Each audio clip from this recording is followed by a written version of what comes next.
Hey everyone, I just got home and there's been an update to the closed beta FAQ for Payday 3, giving us some more information and acknowledgement to the use of Denuvo, a change of the HUD, and also a few other things that I thought were worth mentioning. So we're doing a very quick news video where I read through the FAQ again, but point out the new things so you've got everything that you need to know before the beta kicks off tomorrow. So there are some questions here that we've already seen before. So first off, telling you how to get into the beta. We've talked about that in the previous video. Go and watch that if you want to read through my initial read-throughs of the first questions, basically.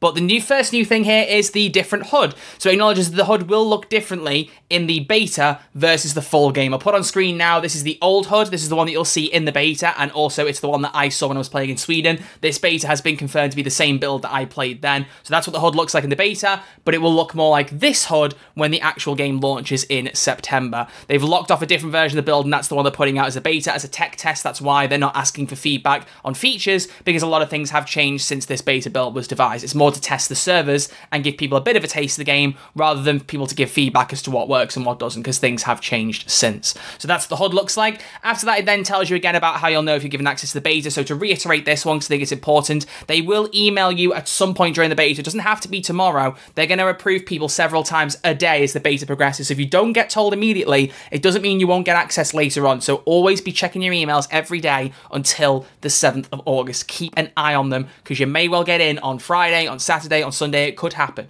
So keep your eyes peeled on that front. Again, doesn't tell you if there's any way you can improve your chances. Friends can't join you if you've got access and they haven't, and also pre-ordering the game does not give you access to the beta. We've talked about those before. You can record and report your problems. We've seen all of that, but it's the bottom section that has a couple more bits that I want to point out here. So, are the limitations in the beta that won't be in the release of the game? We know already that there's a slice of full game containing only 1 heist and 4 heisters. Most but not all weaponry and cosmetics are included, and there's a level cap of Infamy 22. Does the quality of the technical beta represent the quality of the game at launch? No. The build used in the technical beta is from April this year, so expect a significant number of improvements in terms of performance, gameplay features, game balance, UI, and quality, as compared to the development branch and the version we'll see at launch. And it specifies again, this is a technical beta, which is about testing server structure as opposed to gameplay features. So April was when the build was made, so I only played it in June, and obviously there were press people before me, I mentioned this before, so the build was ready as early as April. So this is an outdated build of the game. It's more for a stress test and not for a gameplay check. You get the chance to taste Payday 3 and get your hands on it a little bit early, but it won't be completely reflective of the launch game. The launch game is going to be bigger and better, basically. It also notes that there are a number of features, settings, and improvements that didn't make it into the beta.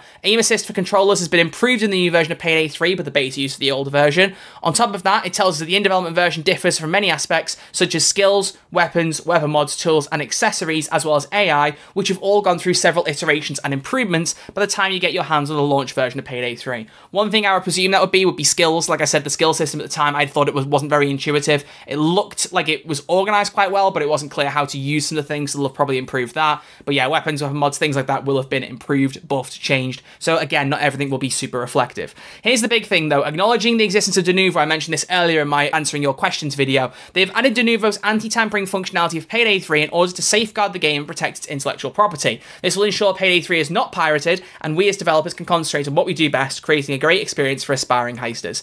Now, from everything I've heard, Denuvo is used in a lot of modern games. It's a bit questionable from what I've heard from some people that it's being used in an online-only game, that it's not necessarily needed for that, but I don't know the ins and outs, so I'll let you guys in the comment section inform me on that one. What I will say, though, is that my main worry that I'd seen from everybody was whether it would impact performance, and it does note Denuvo anti-tampering was already implemented during internal playtests with very positive results, as it did not impact the performance of the game at all. It will also be implemented in the technical beta. So that build is present in the beta, and it already had Denuvo at that point. It had it earlier, and it also suggests that the build that we played in Sweden, and also that some partners played from home who couldn't get to Sweden, had Denuvo in. Now, I've not heard much about performance issues from any of them, so it suggests that Denuvo may not be having a detrimental effect. Maybe lower NPCs will see more of a sufferance. We'll see when the beta starts tomorrow, but that's a very good sign that Denuvo is not giving a massive nuke on performance, which is what I know a lot of people were worried about, so very, very good. On top of that, it also talks you through how to join a party. For the purpose of the technical beta, private lobbies will not be available. However, in the final release, you'll be able to create a public or private lobby. To access your friends list, press 0 on the keyboard or the menu button on an Xbox controller. The friends on your chosen platform should appear in the appropriate menu automatically. To add users from outside your platform, you need to use the search bar at the bottom of the socials menu and search for their username or handle.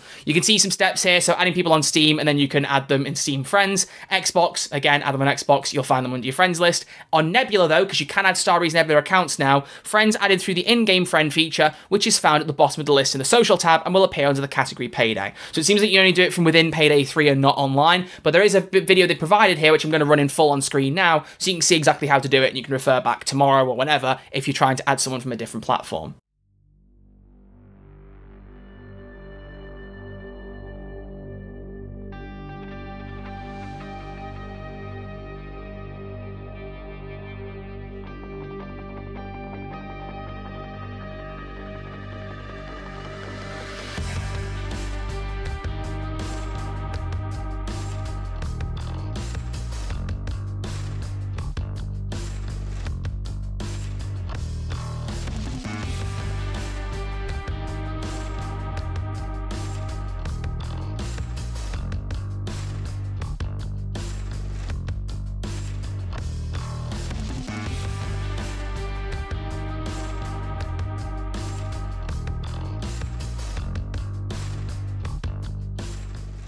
Just want to add this in very quickly because I realised I didn't really acknowledge it. The fact that there's no private lobbies does kind of suck. I'm a bit disappointed by that. Again, you have to put it down to the fact that it's a test, so they're not going to offer every single feature that you want in the beta. It's not designed for you to get a taste of Payday 3 primarily. It's more for them to see if their servers can handle the game. It's just that you happen to get to play it as a byproduct, basically. So it sucks, but I get it. Even though it still sucks, it's just a shame you can't do private lobbies. So basically, if you're running to try and do stealth, you're going to want people in your lobby that are going to be cooperative with you. But I do think, now that desync is not going to be a big problem, it's going to just be lag and not desync, that you hopefully be able to do group stealth a bit easier. So good luck trying it. Gonna be interesting. I'm certainly gonna have a bit of fun with it. And then towards the end, we've got how the infamy levels work. It tells us that unlike in Payday 2, you gain infamy by completing challenges. The infamy level serves as your account level, as well as being what you'll need to increase in order to gain access to new weapons and cosmetics. In the release version of Payday 3, there'll be a challenge book UI, which lets you track and check your progress for challenges, but this will take place behind the scenes in the beta because they have not got the associated UI or menu available. So you won't see the challenge sections in the menu,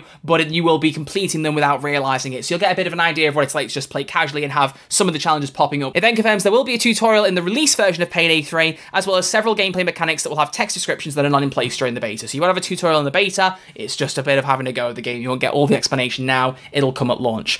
Beyond that, there are some known issues, which I'm going to leave on screen here that you can read through if you want to see, noting that sometimes people will appear offline when they're not online, maybe some matchmaking issues, that kind of thing. So some things may not be quite accurate in this build, so do bear that in mind as well. It's an old version of the build they've kept handy for the beta. For some kind of development reasons, they obviously couldn't give us a newer version, for whatever reason, not sure why. Maybe they found it was easier to just keep the same build for the beta because it was the one that we'd already played for the press and for the partners, and it made sense because it didn't reveal any new characters, anything like that, so it was easy to just keep that version. Maybe it was less hassle for them so they could focus on the main game. I don't know. But there you go, ladies and gentlemen, that is everything you need to know in the FAQ now for Payday 3's beta. Thank you all very much for watching. As always, tomorrow I'm going to be going live on YouTube and Twitch, as I've said earlier, so keep an eye out for when those streams will kick off. I'm planning on getting at least one special guest to stream with me on Twitch at the very least. I'm not sure about the YouTube thing, so we'll see what happens there. There's going to be a lot of content coming out tomorrow, so thank you all very much for watching. I will see you all very soon with some brand new videos and streams. Until then, look after yourselves, stay safe. I'll see you all soon, and if you get access to it, enjoy the Payday 3 beta.